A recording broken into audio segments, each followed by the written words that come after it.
This is Fictional Problems, the podcast where we discuss all things writing, in association with Speculative Fiction Ireland.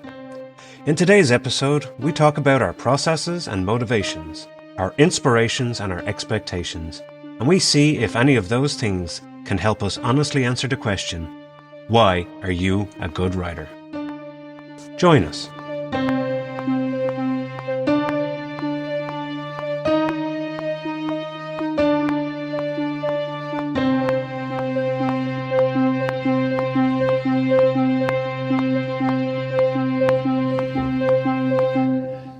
And welcome back to Fictional Problems, the podcast where we discuss all things writing in association with Speculative Fiction Ireland, with your hosts, myself, Gary J. Martin. And myself, A.R. McNevin. Yes, and today we will be discussing a very open question, I suppose, but Yes. we will pose it simply like this. Al, why are you a good writer? No, Gary, why are you a good writer? Well, I think as we discussed just there a second ago, I don't know if I am a good writer. And that's an awesome place to start. So I should preface this by saying we're not saying why are we great writers. Why are we good writers? Why are we good writers? So we've talked before about our drives to actually write things that but it doesn't take the drive to write. Yeah. And the ability to write are two very separate things. Yeah, that's for sure. Yeah. So why is it? I want to be a good writer. Okay, sure. I want to be a great writer. But so what? Sorry, why? So why are you a good writer? Okay, well, like I said, I don't necessarily know if the premise of the question is true or false. Don't deny the premise. Is it false modesty to go, I'm not a good writer? But given that you're I think I do have a degree of skill in the writing field. Okay. But I'm going to put this is slightly open, and I'm going to push back slightly on this. Perhaps I'm pushing back on your perhaps false modesty, that you are in the process of completing a second book. Yes. This is a action that you are putting out in the world, that you and your publisher are putting out in the world, that is saying this is worthy to be read. This is worthy to be bought, read. Someone you quite, and I would say quite rightly, believe that the content you're putting out, the books you're putting out, are worthy of being read. That qualifies you, in my mind, of being and that's why I'm not saying that's why I prefaced that we're not saying great. We're saying almost, I would almost say, why are you a sufficient writer? Why am I adequate? But you wrote a book, you sought a publisher, you found one. That publisher alone thought that the first book was worthy enough to publish it. Yeah. So these are qualifiers for, at the very least, being a good writer. I guess if to continue that, there was even an external company, the audiobook company, that was presented with the manuscript and also thought it was worthy to turn into an audiobook as well. Sure. So that's always good feedback when you have businesses going, this can make us money. Exactly. So and you could say that, shout out to Temple Dark Books, by the way. Sure. Thank you.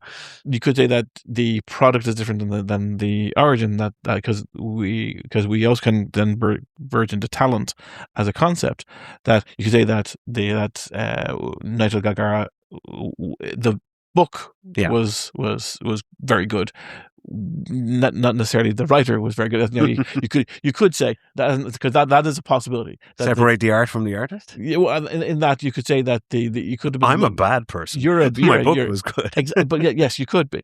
So we'll see on the second one. And having read brief parts of the first one or the second one, I'm confident saying that the quality continues.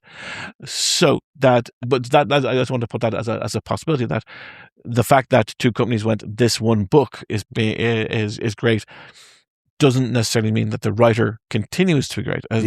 True. We can probably name several writers who have produced a handful of good books and then disappeared or or even have not chosen to publish again, for perhaps fear that they think that their next book isn't worthy of it, and that they have hit a point that they can't produce to the same level as previously. That you can look at, say, like TV shows that have great first seasons, great, and then their sophomore or their next seasons aren't as good, because they get caught up in trying to recapture the magic from the first, so that then the writer starts looking inward, and then so in that, it's actually from that point of view, when you came to write the second book, what lessons were you taking from the first book? What was your process as a writer to go from the success of the first into the unknown of the second? Okay, so the first book was a bit of a passion project for quite some time, and it was a lot of refinement, many drafts. It was a question of, but even at that, it was a case of I perhaps it was overwritten to a large degree when first submitted, requiring a skillful editor to kind of take it and polish. So that's the book rather than your process. So that's you stepped away from yourself and you focused on the book. Right? I know. I'm not too overly familiar or comfortable talking about myself in these, that's these the kind of terms. Fucking question. But so the process was kind of taking the, like you were saying, the success of the book getting, I suppose, through the gate, being deemed worthy of publishing, told me I was on the right track as to how I write, and how I like build stories, and the type of characters and the interactions, and even getting down to the brass tacks of sentence structure, passage structure, leaving a questions and answers type situation, like, so leaving a question at the end of a chapter that can be answered later on, like building the structure around pacing, and the what I am complimented on occasion is the pacing of the first book. Insofar as the pacing was quite good is what I hear, insofar as, like, the entire book only happens over a space of a day and a half, and how I wrote it, because it was accepted as I wrote it, I tend to try and emulate that first success for this new book. So I try and keep these things in mind, like not fast pacing or slow pacing, but appropriate pacing for the different story beats that are happening. Sure. Development of the characters. So from that point of view, are you saying that you're a good structural writer? I think I like to think so. Is that the first part where you build the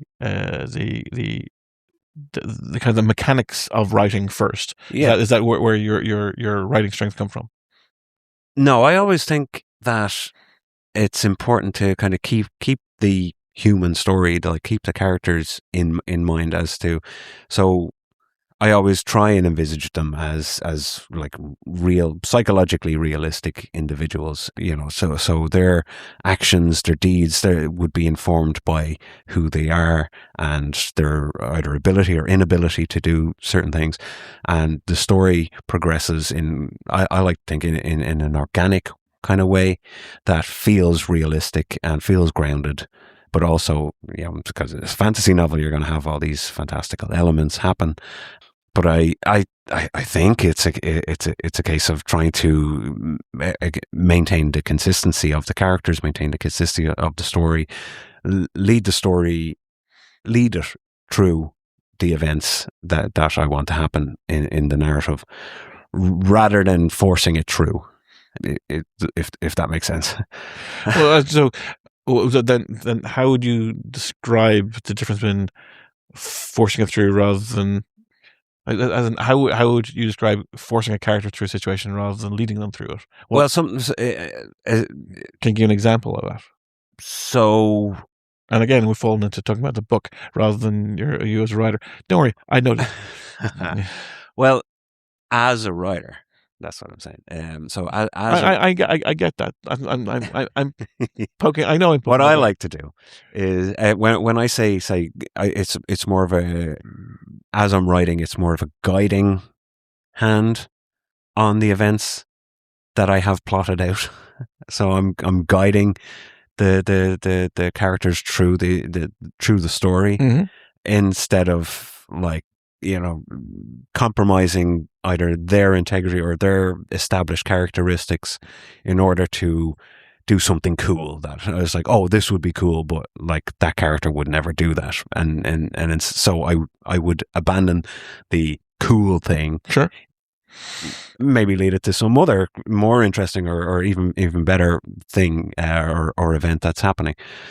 If I were to kind of, I don't know, it's hard to encapsulate kind of an entire process, because, like I say, it's my writing is, I try to be organic with it, to make it feel so when a reader is reading it, that they feel like they're not being shoehorned through things. It's like, yes, all this makes sense. I know I've said this before in the podcast, that things have to make sense, but for me, as writing the story, it has to make sense. For me, this story has to make sense. So when I reread it, I'm not jarred out of the story by something that comes out of left field for a character, or I can't, a moral character isn't suddenly going to be, risking their life to save children, Sure. or what, So- or to save a puppy, or you're going, that doesn't follow with that character, So as a writer, you're consistent and sensible. It's consistent, sensible, grounded, and organic in Sounds my sexy. approach. Yeah, I think so. So.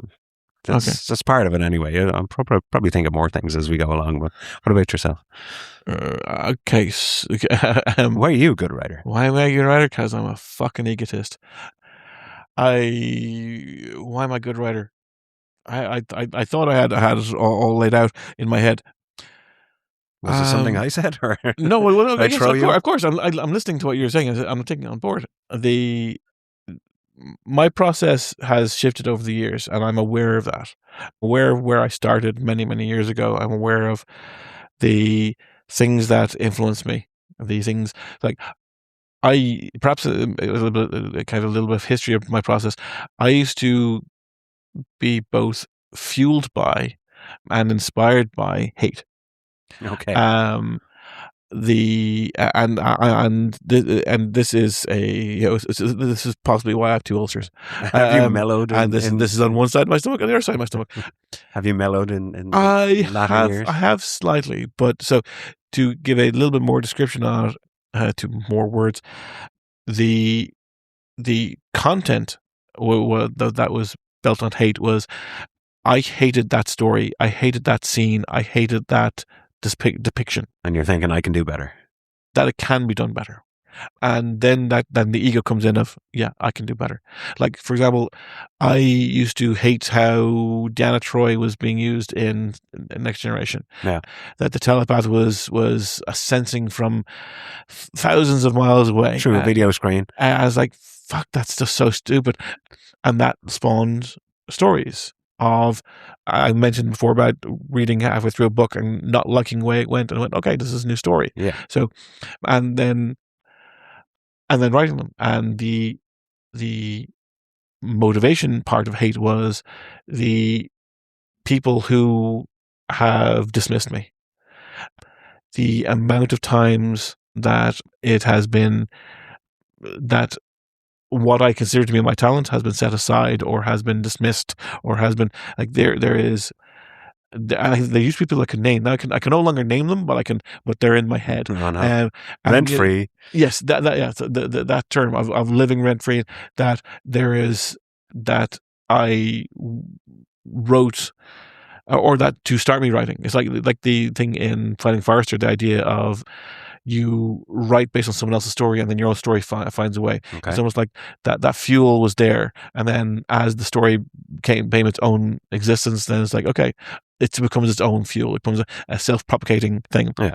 Is that a kind of, I don't know, therapy then to deal with anger? I don't think so. I really Did it don't. dissipate the anger once you had completed the It's story? not dissipating it. It's almost like rather than dissipating it, it's solidifying it. It's turning it into hard coals. Sorry, hard, it's like crystallizing it into diamonds. Come on, let's go. Fuck no, no. It is that was very much a motivation. This is from years ago. This is going back 20, 30 years.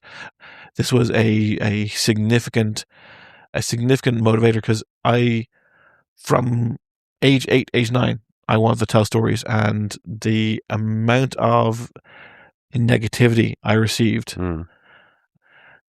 I do not look for support when I say publish something new. I don't let people know. I no longer say on what social media I have. I've divided it into two. One is the writer stuff, and one is the me stuff. Yeah, and I never mention the writer stuff on the me stuff. Okay. And and only at one point did I say, here I have a writer thing. If anyone's interested in the writing thing, they've gone across. Okay. That's it. So I do not look for support. It is and so it's the act of writing that is. It's becomes self perpetuating. So maybe that's more why I'm an egotist rather than why I'm a good writer. Why I'm a good writer in my mind, can be probably boiled down to every now and then I'll come across a phrase, a scene, a character, almost in the moment where I'll go, okay, that was good. Yeah. And they're great moments. I think I will oftentimes, and I think almost universally, say, okay, that was the muse talking. That was not me. That was to push to get the ego out of it. Slightly. Yeah. But and I can't. There was one piece I was writing recently, and it was a single line. It was 10 words long, and it did so many things. Okay. It was expositional. It was situational. It was character based. It just delivered, and I was like, nailed it. But I wasn't looking to nail it in the moment. It was like, okay. Yeah. And the thing is, it was so impactful that I actually had that it almost derailed the rest of the conversation because it was like it was a mic drop moment. Yeah. And I was like, okay, but that it's when so that on the foreground, that's the reason why I think on the background is I build exceedingly good worlds. And that is and that's where I would say I'm not even talking from an ego point of view. I think I'm just so good at doing that. Yeah. It is from whether it be coming from a gaming point of view, coming from an RP point of view. Whenever I will often read people's other writers' advice, but almost all of it is questionable. Whether it's like, how do you build a world? It's like, make sure you build from a geography point of view, from a history point of view. It's like, draw your map first. What? No. That is exactly right. Draw your map. It's a perfectly fine. Cartography is a perfectly wonderful way to build a story. Sure, 100%. It is it is because you look, there's a narrow pass. Okay, right. So that's going to be part of my story. Here's where the dwarves live. Here's where the elves live. That's a narrow pass. That's the story. Sure. Within 2 seconds, you have a story. But it's me identifying that. Yeah, it's funny because my map comes after. Well, I know, but it can absolutely. The thing is, it's not first; it's last. No, and I understand. And indeed, I remember having I was trying to find so say with Quantum Fantasy, it's pretty easy because it's the American, and I was actually tempted to do a trip through the different places that I've created. Yeah. See it firsthand. Okay, that'd be a nice thing to do. But I was working on a starship thing, and it's as in a three-dimensional, as in a massive, as in a several kilometers long kind of spaceship. Yeah. And I was trying to build it in 3 dimensions, and I was failing to do so. So, but that's the same thing. As in, I built the story, but I couldn't build the map. Yeah. Okay. So, but it doesn't matter in this regard because the map can come later. There's nothing wrong with that creation point. And it's when I see, so from the momentary stuff of the muse Yeah. going, yeah, these are really fucking nice moments where the lines just fit together, where maybe no one else in the world has ever put these words together in this order. That's nice, but not in that order, in that way, in that moment. In that context. Exactly. Yeah. And then the world building is another. But then it comes down, and that's why I kind of frame it as an ego. When I look at other writers and I see their output, Yeah. and I see their process, and I see this must happen. It's one thing that we've repeated so many times on this podcast. We are not dictating rules. Yeah, definitely not. When I hear the rules, I think, who am I to give advice to anybody? Yes, really? but you're a successful writer. You have successfully published, and it will in short time publish again. So you have contributed to the world of writing. So there is no reason why you shouldn't impart or distill your process down for someone else to learn from.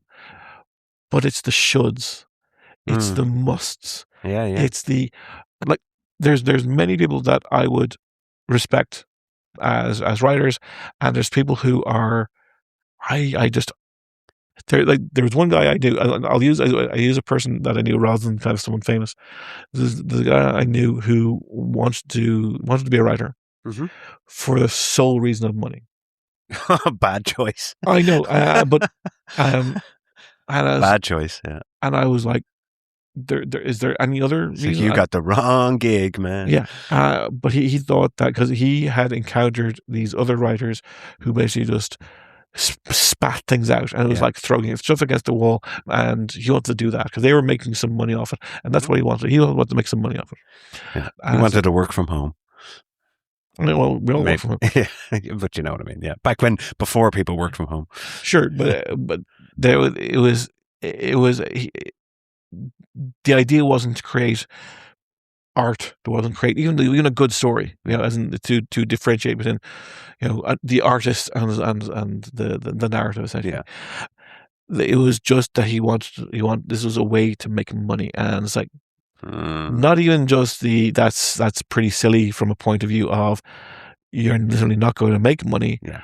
But the flip of it is that there wasn't a consideration of talent beforehand. Yeah. It wasn't I'm going to sit down and write a short story. I'm going to sit down and write a poem. I'm going to sit down and write something. I'm going to sit down if I can string these words together. Yeah. It was simply that everyone can do it. And I would wholeheartedly disagree that the line about everyone has a novel in them maybe is true, but that's almost like saying everyone's got a story in them. So, okay, everyone does it. Everyone has their story of their life in them. Yeah. But I don't know if it's at all real. How it's described. You can describe someone can spend their entire life in a lighthouse. Yeah. And it could be a really and how you tell that story can be both incredibly boring or incredibly insightful. Yeah, exactly. So you could boil the entire life down to a single day. And that could be the most incredible day, and that's your story.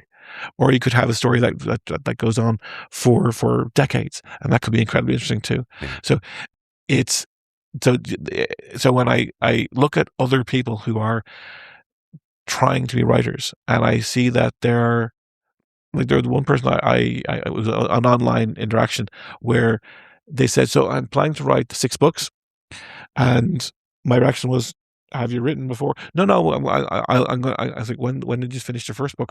I'm ambitious. I haven't started it yet. It's like, so why not? Maybe plan out the first one with an idea and then plan out the entire.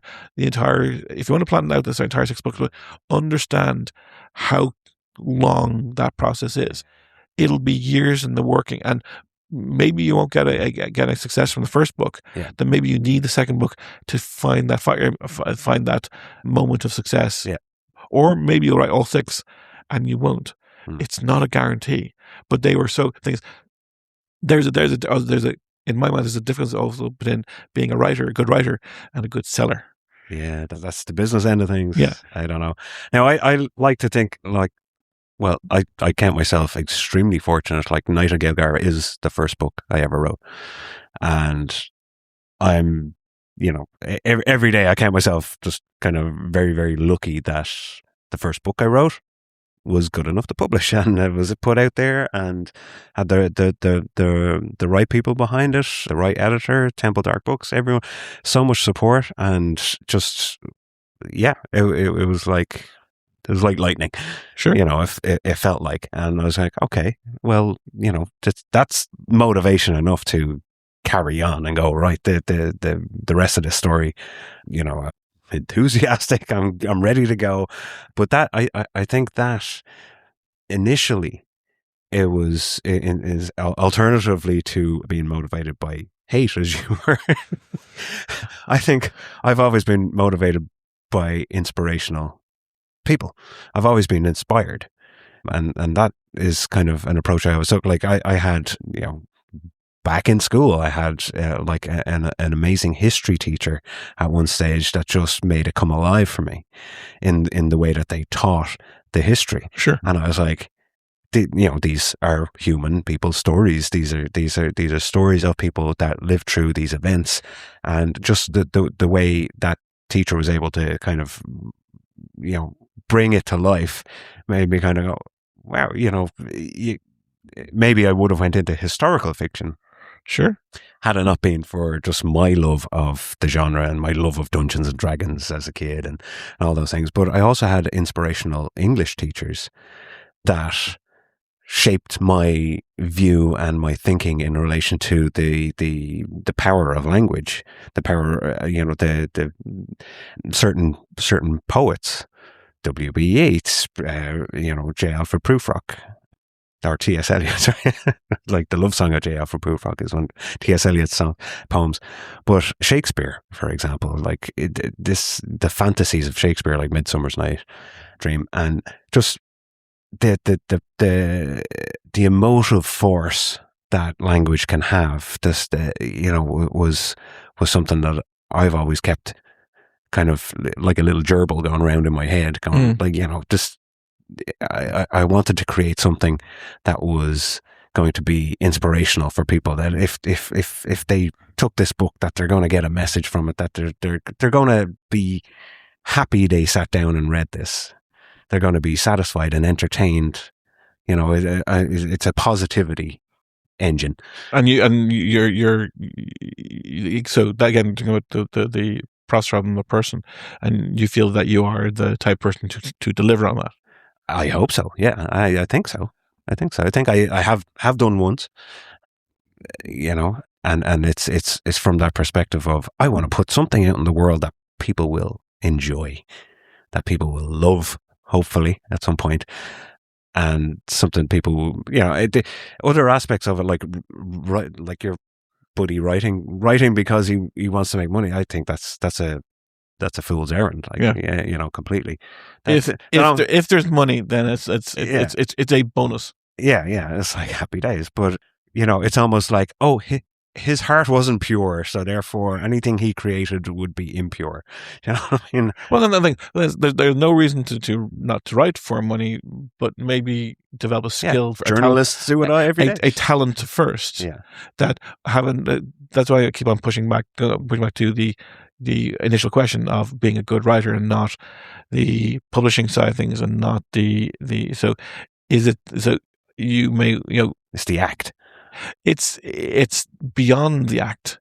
It's the you mentioned about motivation, and that's great. Like I can't say that I had a significant similarity coming up. I can name the three people who were motivational to me, my unholy trinity of inspiring folk. Unfortunately, I pretty much all of them saw them all as essentially I grew out of all of them. Okay. That I grew, and I understood. It's like, don't meet your heroes. Yeah. I learned from these people, not intentionally. These were not. They never set themselves up as my mentors, but you take them on, as mentors, and I then grew out of them, essentially. Not saying that I'm better than them, but it's like I took what I needed for my own process, my own development, and became the person who I now think is a good writer. So I can't say that my upbringing was the same, or so that there was a similar generational aspect, or that as in the stories that captivated me, the stories that I'm not looking to create something that someone will love. Okay. I'm not looking to, and indeed, it's like whenever I see a review, whenever I see a 5-star review for one of my books, I go, "Have you not read other things?" Like You're saying this is the best. Yeah, this is the I like so, and not to say I'm writing, pablum or writing pulp. Yeah. There is purpose to what I'm writing. Yeah. Which will be not known at the end, but it's like spoilers. There is like I could talk about some aspects of some stories I'm writing that it's like we were talking about before about the idea of when you're writing a book, you're writing both say you're writing a part of a series. Yeah. You're some scenes, some plots are addressing the master story, and some are addressing the story of that novel. Yeah. And it is in the delivery of the masterwork, the opus, the magnum opus at the end, that when Quantumancy finishes in probably 3 books. Sorry, it's about 2 books I'm working on at the time. Probably another 2 after that. Yeah, and that'll be the end. Okay. Because I want to go on to Quantumancy 2. Yeah. But once that is known, once that end hits, then I was talking to one person who wrote it, who read it, and he kind of identified the truth of it all. Okay. And I went, no, I don't think so. You lied to him. I fucking lied to him. You're like, no, you figured it out. It's like I'll use this as an example. The old TV show Say Elsewhere. Yeah, I know. Okay, so familiar it exists. It was one of the, I wouldn't say one of the first, but it was definitely one of it was a hospital drama. Yeah. It was very much one of the big clerical medical shows of the early 80s, and it ended famously by the entire Say Elsewhere existed inside the mind of an autistic boy. Okay. That he had a snow globe that had Say Elsewhere hospital inside it, and he basically that was how it ended. He pulled back out of this snow globe, and it was this autistic boy's memory of it. And in a similar way, how they described Firefly was River's understanding of Malcolm Reynolds. Right. So it was kind of a disconnection, and that understanding, it's one of the things that I wouldn't say it's influenced all my work, but definitely there's certain things that I'm building in pieces. Yeah. For an end, just to that. When you get to that end point, it's almost like applying a lens and going, I was completely wrong. See what I was doing? See what I was doing? See what I was doing? Yeah. And maybe that'll be good, or maybe that'll be, you're a fucking pompous ass. What the fuck you spend all this time doing this? You spent 8 years doing this? What the fuck you wrong? What the fuck wrong with you? I mean, I can't say that that's an approach that I'm taking in terms of, although I can see the kind of creative and artistic value of doing something like that. I think any kind of, the whole what am I trying to say aspect is being said throughout each of the books. Sure. Like it's fairly obvious. I'm not trying to obfuscate or conceal or given that you're telling the kind of like, you've established the characters and through which you're telling that narrative. Yeah. So you are expanding upon what you have put before. Mm-hmm. So rather than it being you expanding on you, it's you expanding on the story. Yeah. So that's why I'm pushing back to be why you are the good writer, not the output. That the what I'm saying, like, the daring of putting out this output is one thing. It is, I was more addressing my inspiration points. Okay, yeah. Well, I'm probably a good writer because I follow all of the rules that we were talking about in a previous. No, just kidding. Could you imagine? I listen to everything. You follow all the rules. All the rules, even the ones that contradict you. Yeah. Especially those ones. Oh, yes. You got the Flanders before me. Yeah. You must always and never do this thing. Yes. And I go, that means I'll do it sometimes.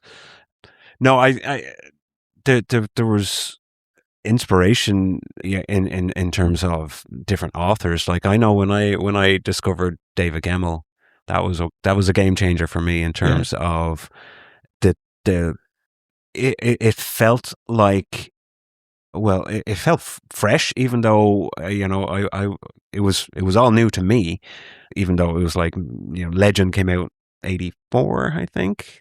So it would have been, a long time before I ever got near it. Sure. But it was just in terms of like, I knew when I started reading David Gemmell, I was like, I want to write like him.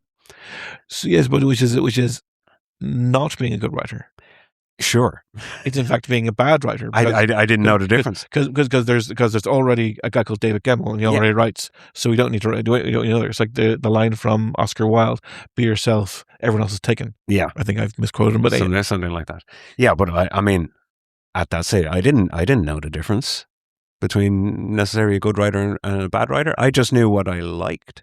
What I liked was what certain authors had produced, and I was like, well, I love this aspect of this, and I love that aspect of that, and if I was to kind of, I could mix them up and create this new thing, that wouldn't be so bad, So when I started writing, I mean, it was a case of, I wanted to take the aspects and elements of things from authors that I liked in the kind of, just not even directly, not even even like a direct correlation between a character in one of David Gemmell's books and a character I'm going to write. Sure. It wasn't, there was kind of a meandering kind of long, curvy river of ideas and thoughts that were attaching itself to like a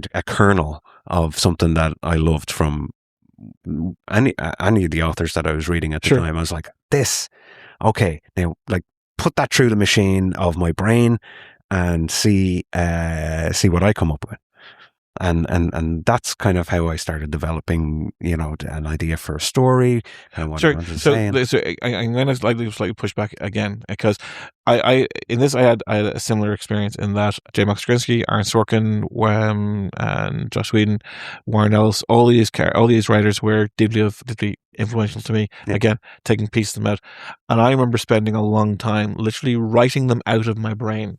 Okay. So it's almost turning them into mush, so that, because I would write things and go, that's not me writing. That's Sorkin writing. That was just Joss Whedon. That was Josh Lyman. It's too Whedon-y. It's not just too Whedon-y. It is just it. Like, I did some like spec. I wrote some spec work to try to see if I can match voices, which I can do. It's one of the talents that I have not delved into, that I can well enough to match someone else's voice to produce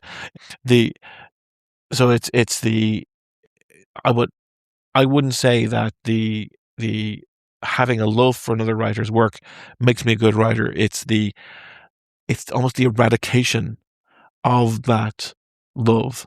It's the stepping beyond that love. It is taking what I loved and mashing it down to such an extent that it turns into almost a paint. Yeah. Okay. And then painting with that, so that turning the Beatles, literally crushing the Beatles into ochre, and then getting the yellow from here and the blue from here, and then getting, so it's the blue is Sorkin and the red is Straczynski and the green is Whedon, and then a little dab from here, so it'll get a little red from here and a little yellow from here. That creates orange, and orange is the new color. Yeah.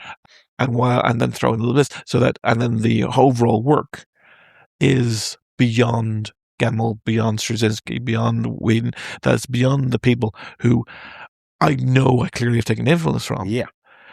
But that influence is fine. Influence and inspiration. But that doesn't make you a good writer. That makes you that makes you someone who has been influenced by other sources. And a good writer can and again, my opinion is to step away from those things, to be clear of those things, because without doing that, you're no longer creating You're not creating something new. You're creating fan fiction, and we know.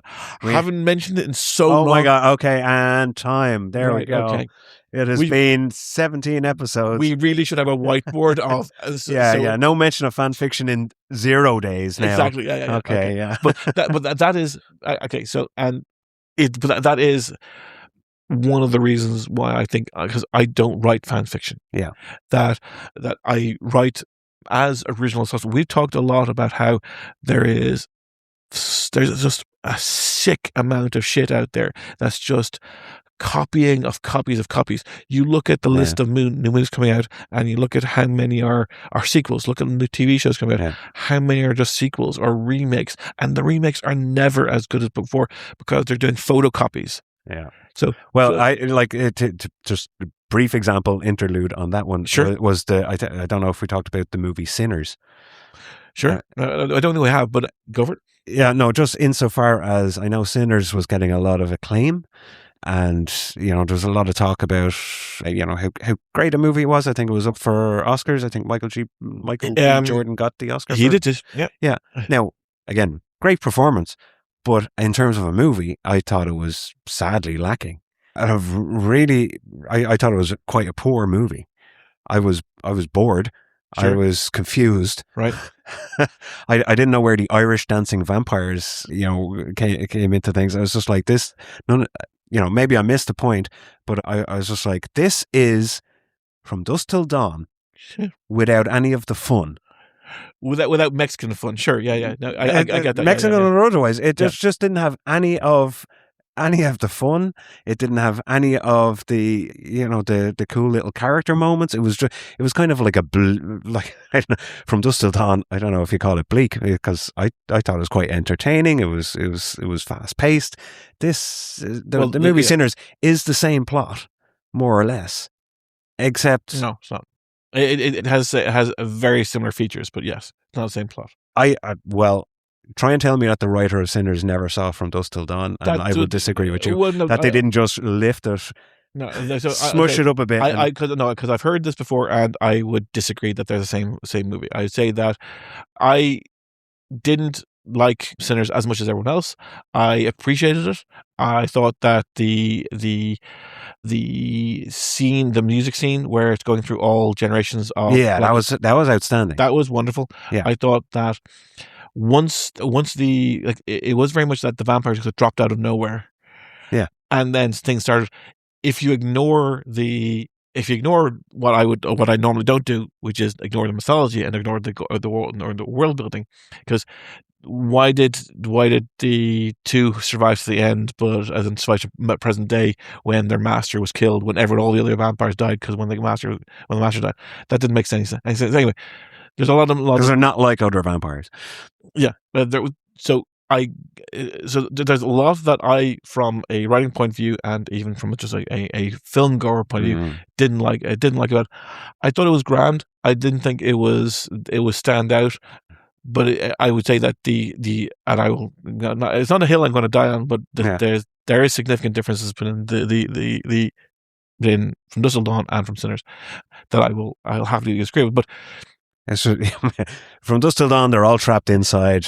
In Sinners, the vampires are outside. That's one of the main differences. Precinct 13, Ghosts of Mars. Yes, there's siege movies. Yeah. Sure. There was one of the Crypt Keeper movies, which was very similar with Billy Zane playing the demon. Tales of the Crypt. Yeah, that was basically the same as well, with William, what's his name, Sadler as the Demon Knight. Sure. Or the Demon Knight was the name of it. Yeah.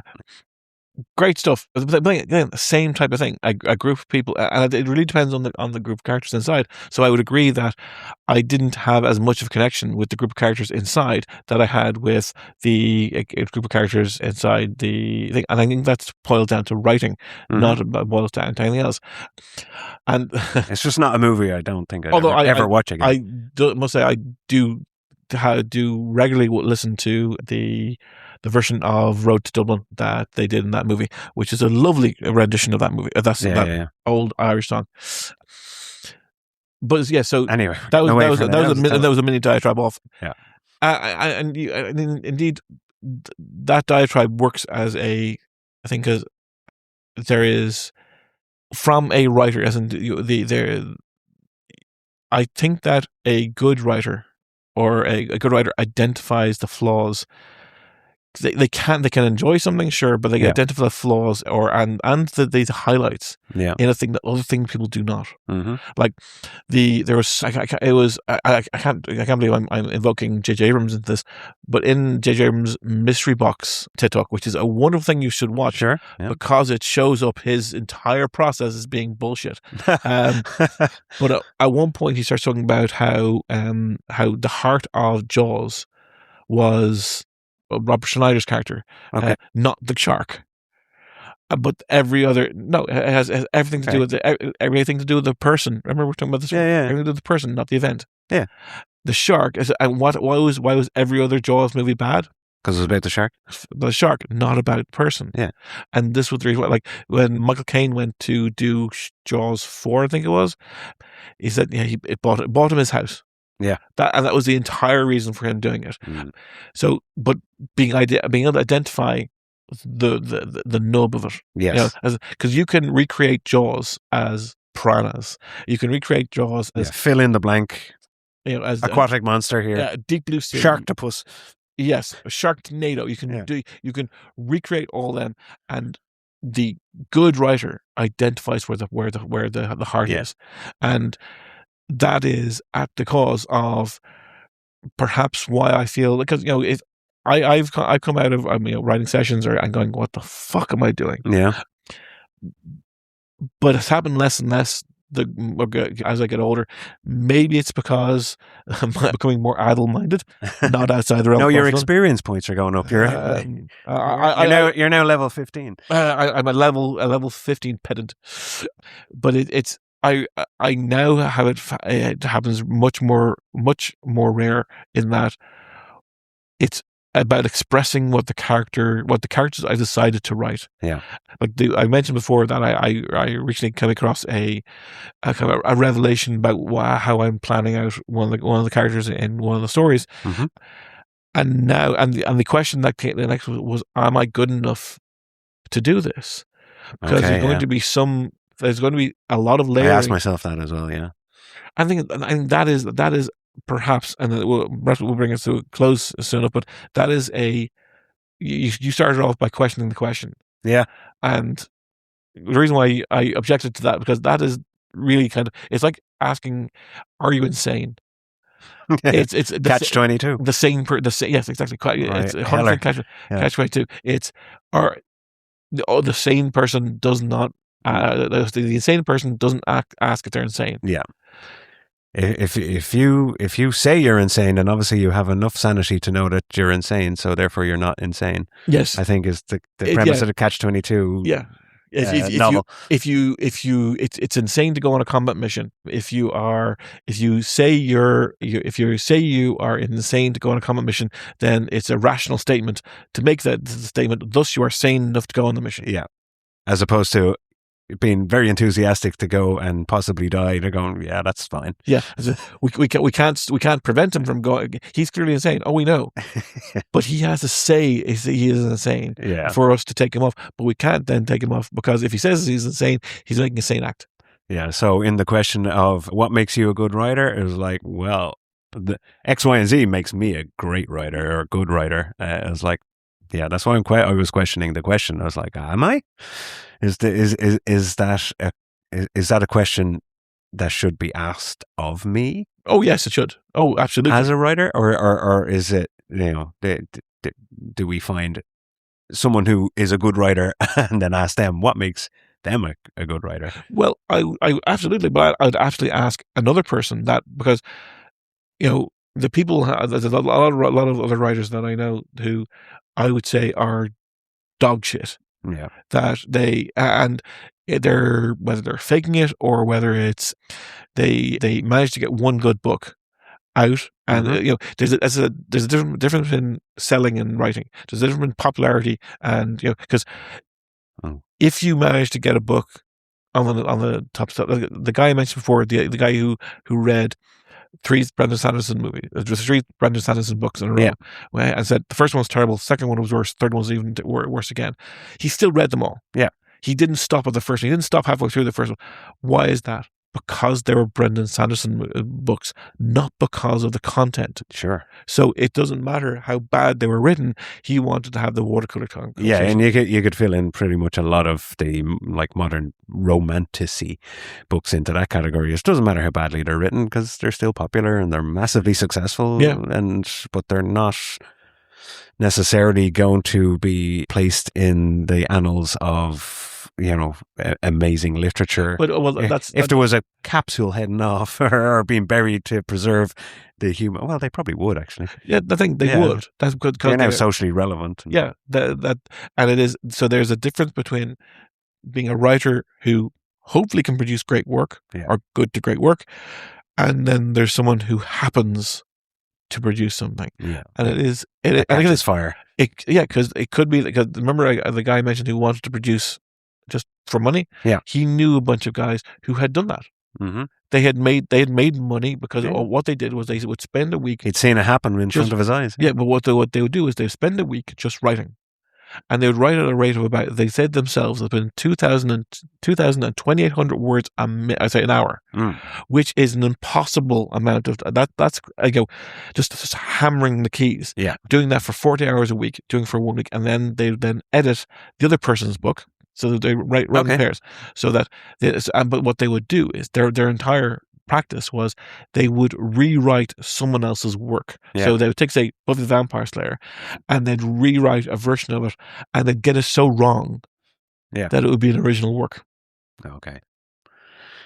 So because the structure will be the same, the names all, as in replace. Control F. Replace the names, replace the locations, replace with they're hunting werewolves, not vampires. Yeah. Suddenly having a completely new work, but it managed to hit with people at the start of the Kindle phase. Okay. So, this is new content, and it was just people were thirsty. Yeah. Yeah. So it can work, but because some of them were good enough to go, this is cheap. This is like I'll go for the next one. Yeah, it's pulp. Yeah, it's just quite literally Pulp Fiction. Yeah. So it's we'll. But where's the soul? Where's the soul in it all? Soul doesn't exist. Anyway, so yeah. So are you? Sorry, why are you a good writer? Because I am. Because I question myself. Because I work. Because I work hard at it. Well, I work to make myself better. Yeah. There's always there's never a point where you go, I know everything I need to know about how to write. Yes. I will never know everything I need to know about how to write. And I look forward to learning. I don't take the egocentric standpoint of I'm done learning. Yeah. Now I'll just practice.